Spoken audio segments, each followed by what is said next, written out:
My name is Dr. Frederick Travis. I am a doctor at the London hospital. One day in 1884, I saw a picture in the window of a shop near the hospital. I stopped in front of the shop, looked at the picture. At first, I felt interested, then I felt angry, then afraid. It was a horrible, ugly picture. There was a man in the picture, but he did not look like you and me. He did not look like a man. He looked like an elephant. I read the writing under the picture. It said, "Come in and see an elephant man. 2 pence." I opened the door and went in. There was a man in the shop. He was a dirty man in an old coat with a cigarette in his mouth. "What do you want?" he asked. "I'd like to see the elephant man, pleased," I said. The man looked at me angrily. "Well, you can't," he said. "The shop's closing now. You can come back tomorrow." "I'm sorry," I said, "but I would like to see him now. I have no time tomorrow. I have a lot of work to do. But I can give you more than 2 pence. The man looked at me carefully. Then he took the cigarette out of his mouth and smiled with his yellow teeth. "All right, sir," he said. "Give me 12 pence then."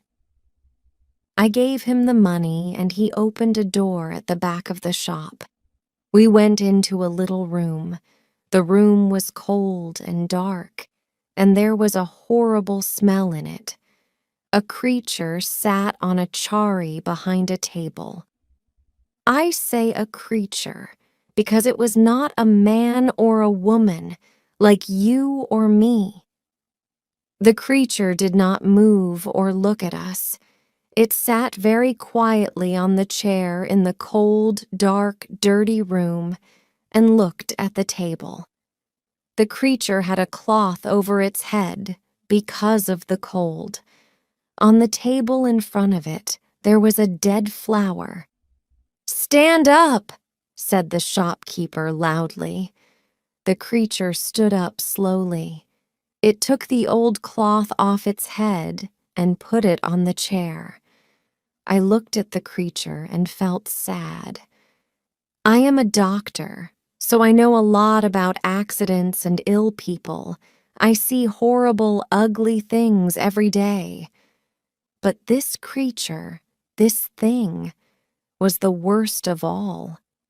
There were no men or women in the hospital like him.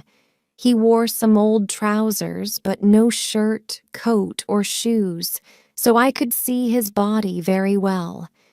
His head was the most interesting thing. It was very, very big, like an enormous bag, with a lot of books in it. The head did not have much hair, and there was another bag of brown, dirty skin at the back of it. This skin came down below his neck. I could not see one of his eyes very well, because a lot of skin came down in front of his face, too. An enormous red tooth came out of his mouth, under his nose. It looked like an elephant's tooth. The mouth and nose were like holes in the face. The face could not smile or laugh or look angry or sad because the skin could not move. It was dead, like an elephant's face. There were more bags of dirty skin on the front and back of the creature's body. There, bags came down to his legs. The right arm was enormous, and there were bags of skin on it too. The right hand was like a man's foot, but the left arm and the left hand were beautiful. The left arm had wonderful skin, and the fingers of the left hand were long and beautiful. It was like a young woman's hand. "Walk, Merrick," said the shopkeeper angrily. "Come on, quickly, move." He hit the creature with his hand. Slowly, the creature walked across the room, but he could not walk well. His legs were very big and fat, and he had a bad back. He could not walk far without a stick. "All right, thank you," I said. "Let him sit down. I don't want to see any more." I felt ill, and the smell in the room was very bad. "Yes, sir," said the shopkeeper. "Sit down, Merrick." We went out of the room and closed the door. The shopkeeper smiled at me with his yellow teeth. "Wonderful, sir, isn't it?" he said. "The best elephant man in England. Hundreds of people come to see him, you know, hundreds. I take him all over the country, I do." "Yes, very interesting," I said. "Can I sit down?"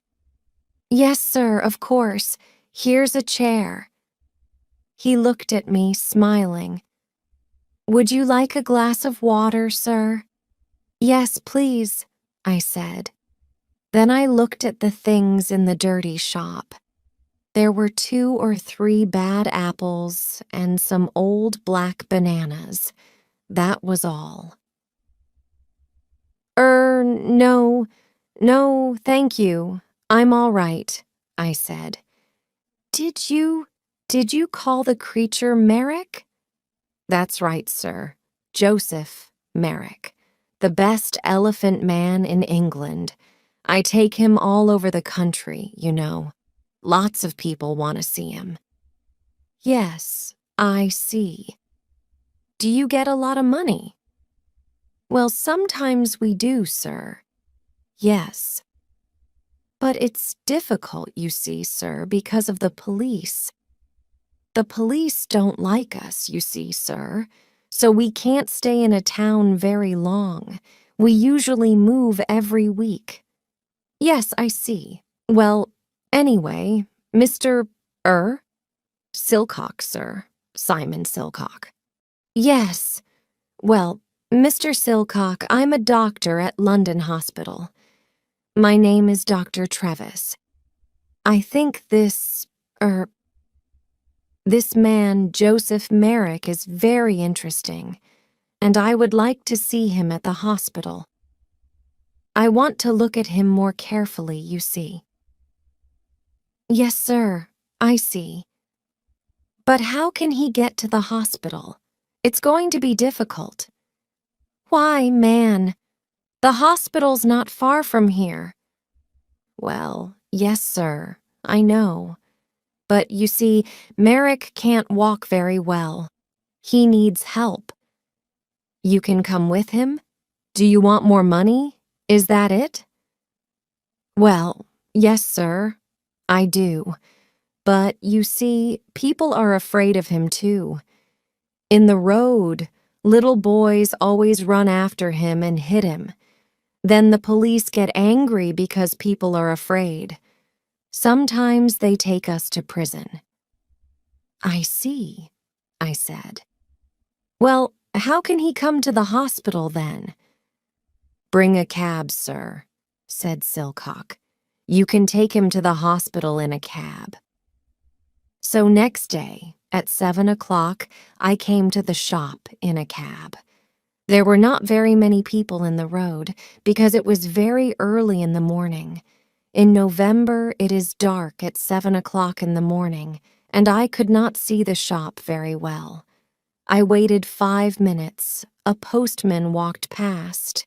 Then the door of the shop opened, and the creature, Merrick, came out. I could not see his face or his body. He had an enormous black hat on his head, like a big box. A gray cloth came down from the hat in front of his face. There was a hole in the cloth in front of his eyes. He could see out of the hole, but I could not see in. He wore a long black coat, too. The coat began at his neck and ended at his feet, so I could not see his arms, his body, or his legs. On his feet, he wore big shoes like old bags. He had a stick in his left hand, and he walked very slowly. I opened the door of the cab and got out. "Good morning, Mr. Merrick," I said. "Can you get in?"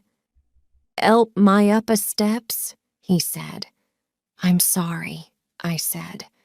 "I don't understand." For a minute, he stood by the door of the cab and said nothing. Then he hit the cab with his stick. "Steps!" he said loudly. "Help me up the steps." Then I understood.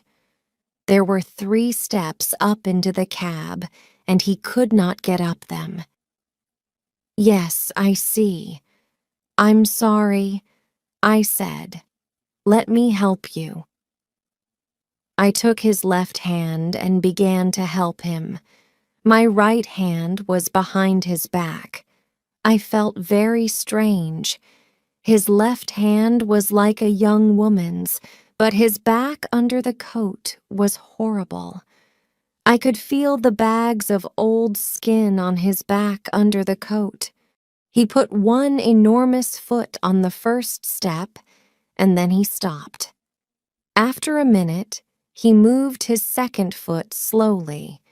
Then he stopped and waited again. "Hello, sir. Can I help you?" I looked behind me. It was the postman, and behind him, I could see 3 young boys. One of the boys laughed. The postman smiled. "Is the gentleman ill?" he asked. I thought quickly. "Yes, but this is a lady, not a gentleman. I'm a doctor, and she's ill. Take her hand, so I can help her better." The postman took Merrick's left hand, and I helped him with 2 hands from behind. Slowly, very slowly, Merrick went up the steps and into the cab. One boy was very near the cab. He called to his friends, "Come and see this, boys. A fat lady in a black coat. And look at that enormous hat." The boys laughed. They were very near the cab, too, now. I closed the door quickly. "Thank you," I said to the postman. "That's all right, sir," he said. "She's a strange lady, sir, isn't she?" "She's ill, that's all," I said quickly. "We're going to the hospital. Goodbye, and thank you." The cab drove down the road to the hospital. I looked at Merrick. "That was difficult, wasn't it?" I said.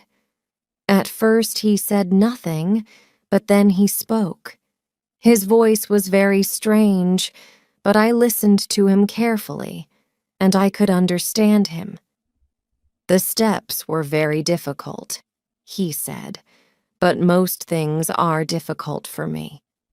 "Yes," I said. "Nothing is easy for you, is it?" "No," he said. He was very quiet for a minute.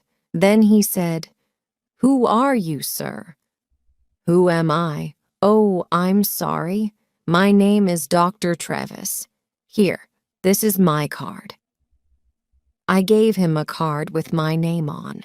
Then I thought, that was no good. This man can't read. But Merrick took the card and looked at it very carefully. Then he put it in his trousers pocket. I did not talk to him very much at the hospital. I looked at his head and arms and legs and body very carefully. Then I wrote the important things about him in a little book. A nurse helped me. Merrick looked at her sometimes, but she did not smile at him or talk to him. I think she was afraid of him. I think Merrick was afraid too, because he was very quiet. At 4 o'clock, I took him back to the shop in a cab. Then next day I looked in the shop window again, but the picture was not there. I did not see Merrick again for 2 years. Then, one day, the police found him. He had my card in his hand, so they brought him to the London hospital. He was very tired, hungry, and dirty, so I put him to bed in a quiet little room. But he could not stay at the hospital. He was not ill, and of course the beds in the hospital are for ill people. We have no beds for hungry people or ugly people. I told the hospital chairman, Mr. 𝐒𝐭𝐨𝐫𝐞, about Merrick. He listened carefully, and then he wrote a letter to the editor of the Times newspaper. From the Times, December 4th, 1886. A letter to the editor. Dear Sir, I writing to you about a man in our hospital. He needs your help. His name is Joseph Merrick, and he is 27 years old. He is not ill, but he cannot go out of the hospital because he is very, very ugly. Nobody likes to look at him, and some people are afraid him. We call him the Elephant Man. 2 years ago, Merrick lived in a shop near the London hospital. For 2 pence, people could see him and laugh at him. One day, Dr. Frederick Travis, a hospital doctor, saw Merrick, brought him to this hospital, and looked at him carefully. Dr. Travis could not help Merrick, but he gave him his card. Then the shopkeeper, 𝐒𝐭𝐨𝐫𝐞, took Merrick to Belgium. A lot of people in Belgium wanted to see him, and so after a year, Merrick had $50. But then 𝐒𝐭𝐨𝐫𝐞 took Merrick's $50, left Merrick in Belgium, and went back to London. Merrick came back to London by himself. Everyone on the train and the ship looked at him and laughed at him. In London, the police put him in prison, but then they saw Dr. Travis's card and brought Merrick to the London hospital. This man has no money and he cannot work. His face and body are very, very ugly, so of course many people are afraid of him. But he is a very interesting man. He can read and write, and he thinks a lot. He is good, quiet man. Sometimes he makes things with his hands and gives them to the nurses because they are kind to him. He remembers his mother, and he has a picture of her. She was beautiful and kind, he says, but he never sees her now. She gave him to 𝐒𝐭𝐨𝐫𝐞 a long time ago. Can the readers of the Times help us? This man is not ill, but he needs a home. We can give him a room at the hospital, but we need some money. Please write to me at the London hospital. Yours faithfully, F.C. 𝐒𝐭𝐨𝐫𝐞. The readers of the Times are very kind people. They gave us a lot of money. After 1 week, we had $5,000. So Merrick could live in the hospital for all his life. We could give him a home. We gave Merrick 2 rooms at the back of the hospital. One room was a bathroom, so he could have a bath every day. Soon his skin was much better, and there was no horrible smell. The second room had a bed, table, and chairs.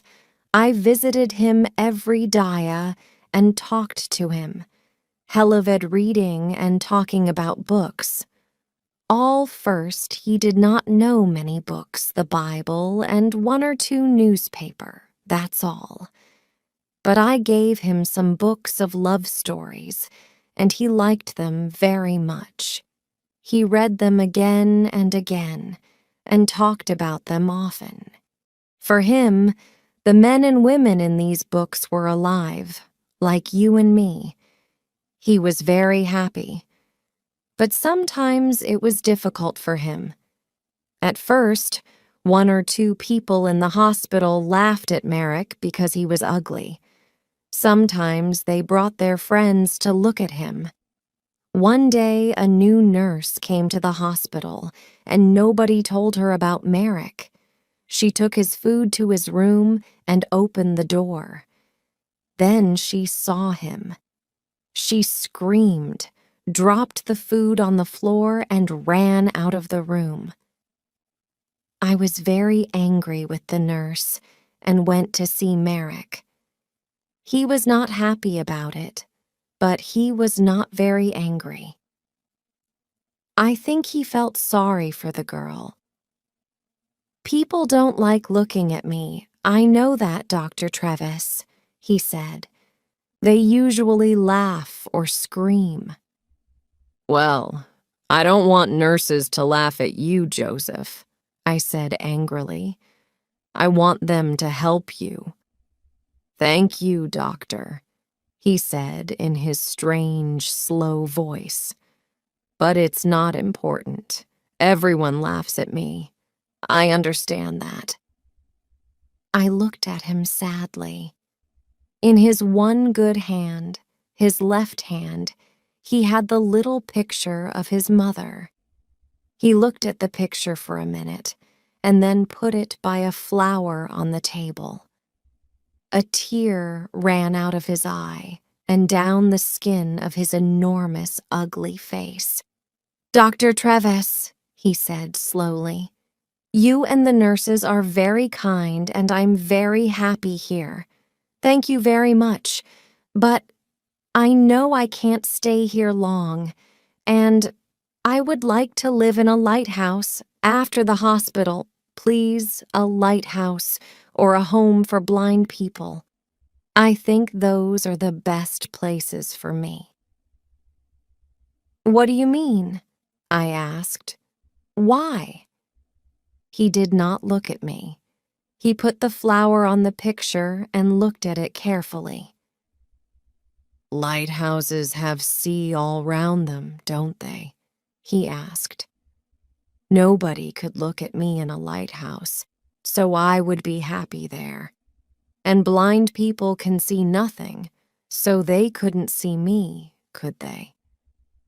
"But, Joseph," I said, "this is your home. You live here now. You aren't going to leave the hospital."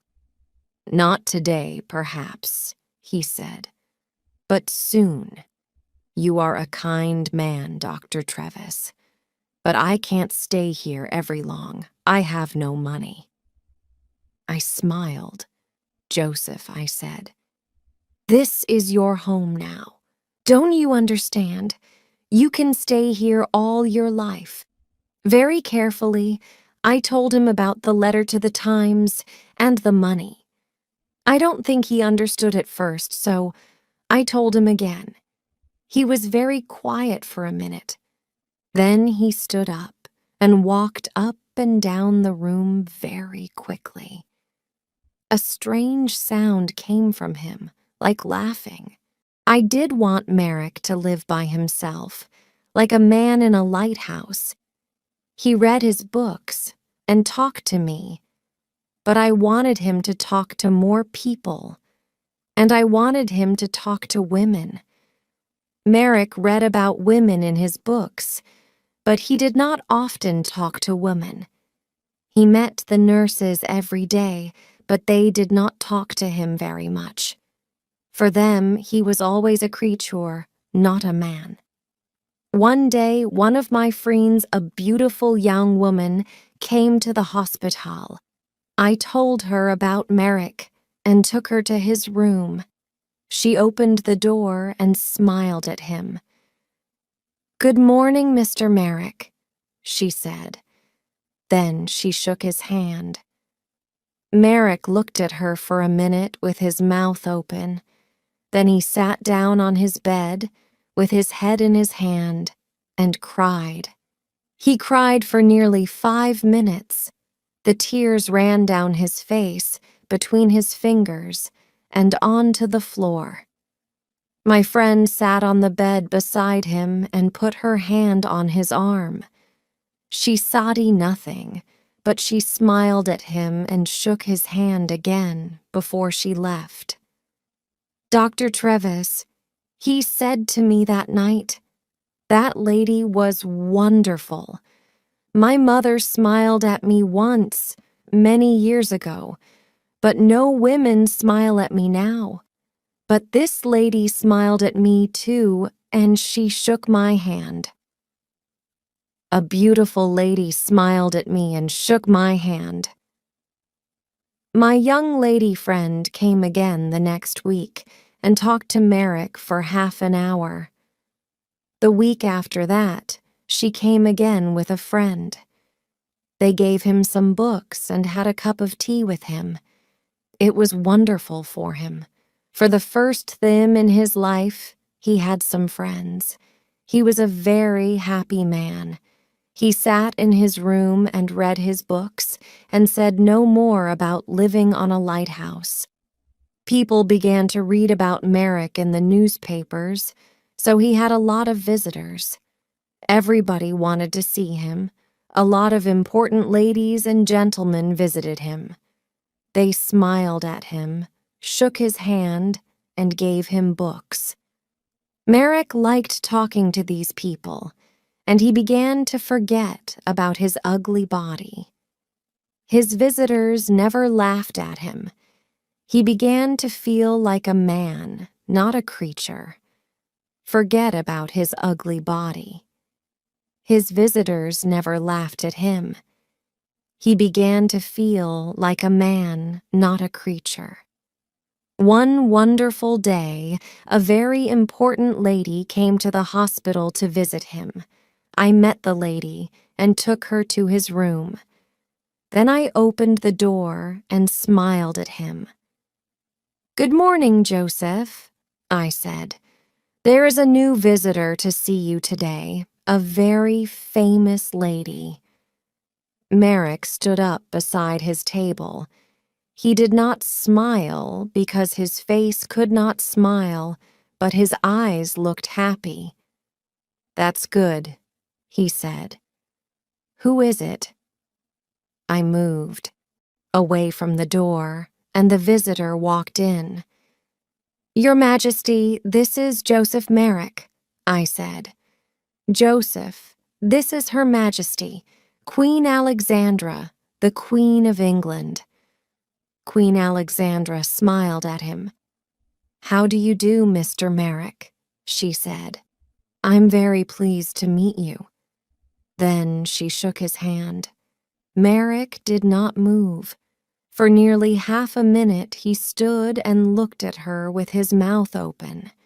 Then he spoke, in his strange, slow voice.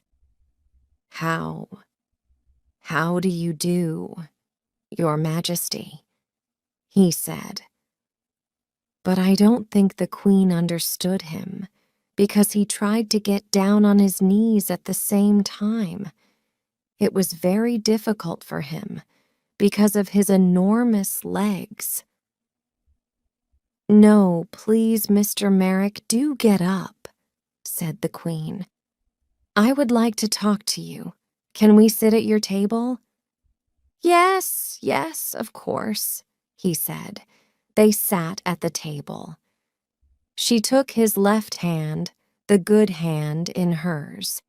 She looked at the hand carefully and then smiled at Merrick again. "I often read about in the newspapers," she said. "You are a very interesting man, Mr. Merrick. You have a very difficult life, but people say you're happy. Is it true? Are you happy now?" "Oh, yes, Your Majesty, yes," said Merrick. "I'm a very happy man. Have a home here now, and friends, and my books. I'm happy every hour of the day." "What a wonderful story," she said. "I'm very pleased to hear it now. Tell me about your reading. I see you have a lot of books here." "Oh, yes, Your Majesty. I love my books," said Merrick. And for nearly half an hour they sat and talked about books. The Queen gave him a little book and some red flowers before she left. After her visit, Merrick began to sing. He could not sing easily, of course, because of his mouth, but all that day there was a strange, happy noise in his room. He looked at the flowers carefully and put them on his table. He had many visits from the Queen, and at Christmas she sent his a Christmas card. Windsor Castle, 20th December, 1888. Dear Joseph, here is a small Christmas present for you. I think it looks like me, doesn't it? I do like visiting you very much, and I am going to come to the hospital again in the new year. Happy Christmas, your friend. The present was a picture of Queen Alexandra with her name on it. Merrick cried over it and put it carefully by the bed in his room. Then he sat down and wrote a letter to the Queen. It was the first letter of his life. The London Hospital, 23rd December 1888. My dear Queen, thank you very, very much for your wonderful car and the beautiful picture. It is the best thing in my room, the very best, the most beautiful thing I have. The first Christmas in my life, and my first Christmas present. Perhaps I had a Christmas with my mother once, but I do not remember it. I have my mother's picture too, and she is beautiful, like you.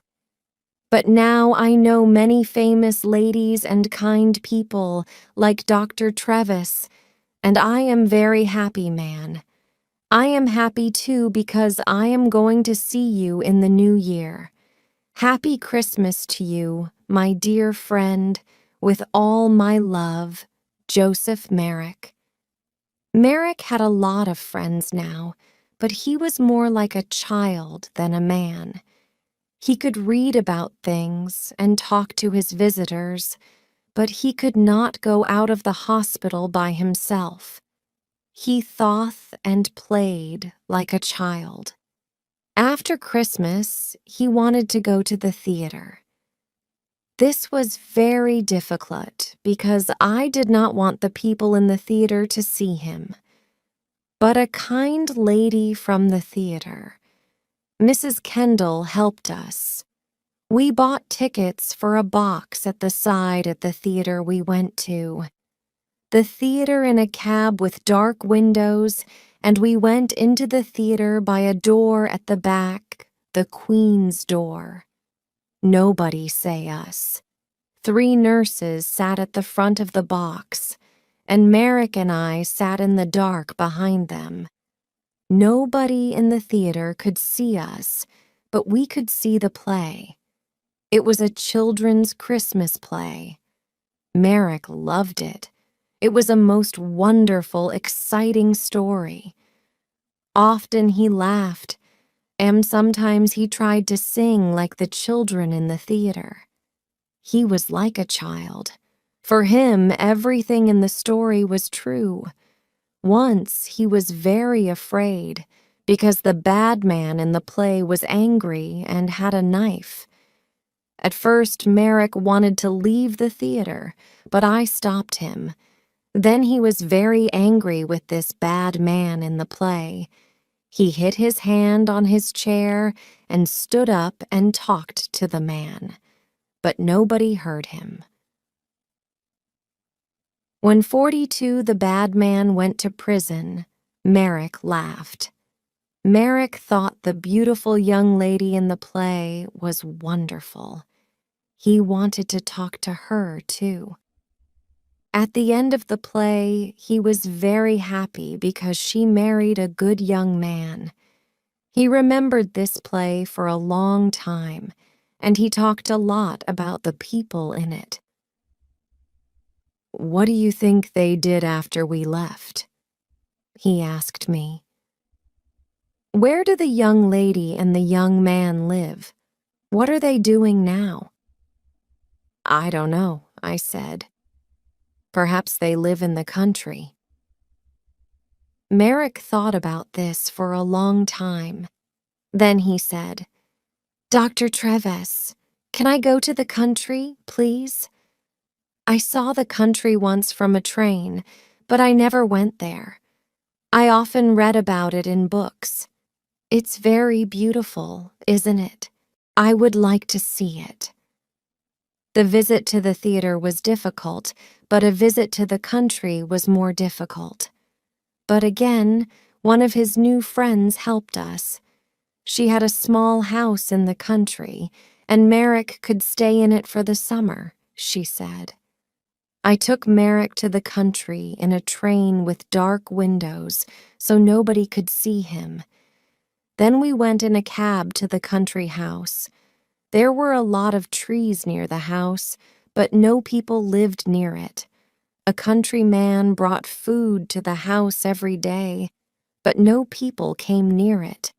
I stayed with him that night. At night, it was very dark and quiet. In the morning, hundreds of birds sang in the trees, and everything outside the house was green. Merrick walked under the big trees, looking at things happily and singing his strange song. I went back to London, but Merrick stayed there for 6 weeks. He was wonderfully happy. Every week, he wrote me a letter. Apple Tree House, West Witcham, Berkshire. 21st July, 1889. Dear Dr. Travis, I had a wonderful day again today. It was very warm, so I walked under the trees and sat by a stream. The water in the stream made a beautiful noise, like singing. Did you know that? I listened to it for 2 hours. Lots of little birds came near me. One had a red body in front and a brown back. I gave it some bread, and it sat on my hand. A lot of birds are my friends now. I watched the fish in the stream, too. They were very exciting because they move very fast. One morning they were there, and then next minute I couldn't see them. But I waited quietly, and they always came back. I put my hand in the water, but I couldn't touch them. I met a big dog yesterday. It made a very loud noise, but I was not afraid. I sat down quietly and looked it, and it came and smelt my hand. I saw it again today and gave it some bread. It likes me now. I am going to put some flowers from the country in this letter. There are hundreds of flowers here. Did you know that? I like the little blue ones best, but they are all beautiful. I have lots of them in my room. I give them water every morning. Little flowers are very thirsty, you know. I am very happy here, Doctor, but I want to see you again soon, too. With love from your friend, Joseph Merrick. At the end of the summer, he came back to London. He was very well, and his skin looked much better. He talked about the country a lot, but he was happy to see his friends and his books again, too.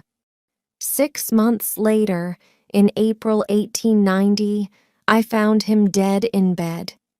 He was on his back in bed, so at first I thought he was asleep. I talked to him, but he did not move. Then I saw that the skin on his face was blue, so I knew he was dead.